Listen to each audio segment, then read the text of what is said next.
Quantum computing can feel mysterious and almost magical, but at its core, it's built from simple, powerful tools called quantum gates. If you've ever wondered how quantum computers actually perform calculations, how they manipulate qubits, or how they turn raw quantum states into meaningful results, then this video is going to make everything clear.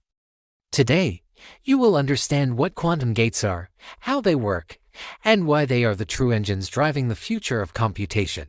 In classical computers, everything is done using logic gates.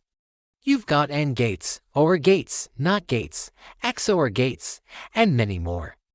These gates take classical bit zeros and ones and manipulate them to perform calculations. Quantum computers use a similar idea, but quantum gates operate in a completely different universe. They don't just flip bits or combine them. Quantum gates rotate states, create superposition, generate entanglement, and manipulate the probabilistic nature of qubits. Instead of simple on-off switches, quantum gates act more like transformations on waves.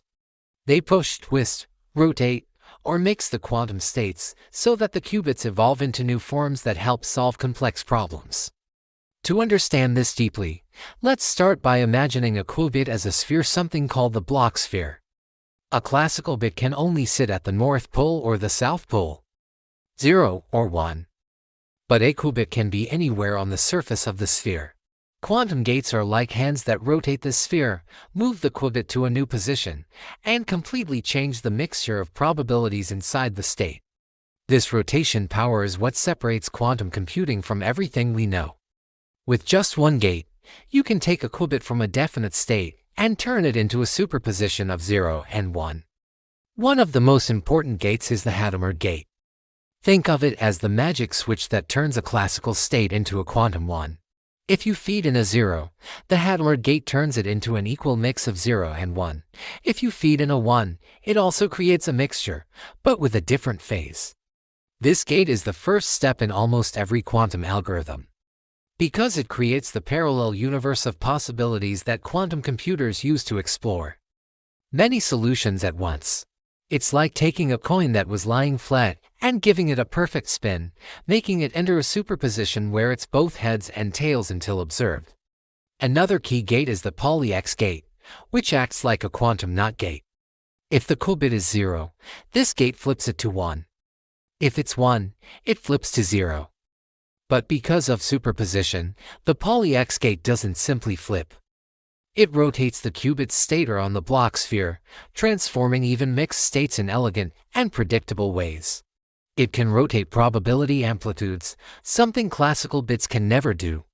Poly-Y and Poly-Z gates also rotate qubits, each are on different axes, allowing quantum algorithms to fine-tune the wave-like behavior of qubits.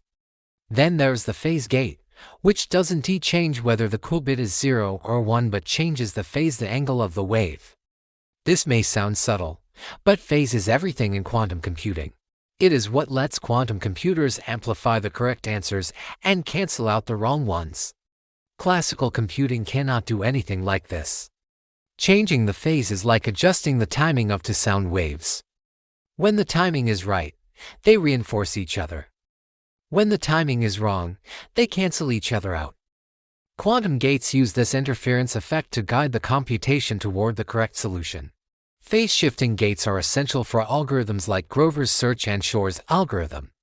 But perhaps the most powerful gates are the two-qubit gates, especially the CNOT gate, the controlled NOT gate.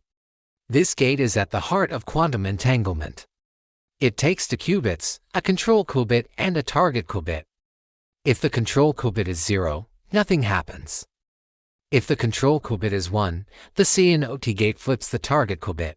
But because qubits can be in superpositions, this gate doesn't operate on just one value. It operates on all possible states at once. As soon as you apply a CNOT gate to a pair of qubits in superposition, the two qubits become entangled.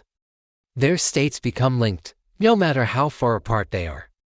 This simple operation opens the door to quantum teleportation, quantum communication, and the massive parallelism of quantum computing.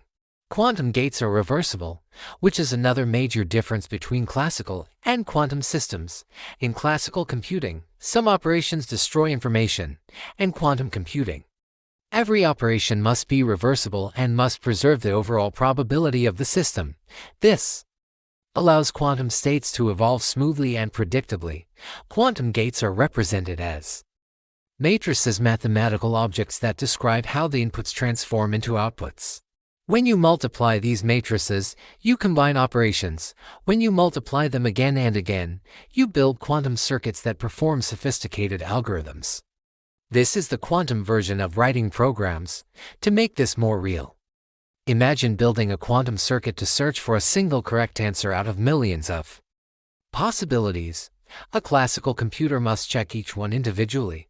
A quantum computer uses quantum gates to place qubits into superposition, then uses interference to strengthen the probability of the correct answer and weaken the wrong ones.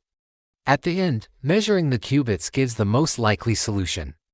All of this is driven by gates, hammered gates to create superposition, phase gates to adjust probability waves, CNOT gates to entangle qubits, and rotation gates to fine-tune the amplitudes. Quantum gates are not just theoretical ideas. Real quantum computers from IBM, Google, Rigetti, and others perform these operations using microwave pulses, lasers, magnetic fields, or electron control. Each pulse represents a quantum gate. Engineers program sequences of these pulses to form circuits or quantum algorithms. Even though the underlying physics is incredibly advanced, the gates themselves behave in predictable and programmable ways. The beauty of quantum gates is that they allow us to harness the weird laws of quantum mechanics and turn them into tools. Instead of treating superposition and entanglement as strange mysteries, quantum gates use them as advantages. They let us build machines capable of solving problems far beyond the limits of classical computing. They transform qubits, guide quantum states, and create the computational power we're betting our future on. So now you understand what quantum gates really are, the fundamental operations that control qubits, the building blocks of all quantum circuits, and the tools that bring the strange quantum world into the realm of computation. Without quantum gates, a qubit is just a tiny particle, but with quantum gates, that particle becomes a unit of information capable of exploring entire landscapes of possibility. Quantum gates are not just the switches of a new computer, they are the engines of a new era of technology. If you're enjoying this quantum series and want to go deeper into quantum algorithms, quantum circuits, and how real quantum computers run programs, stay tuned. The next videos will take you step by step into the true power and future of quantum computing. Thanks for watching, and don't forget to subscribe for more.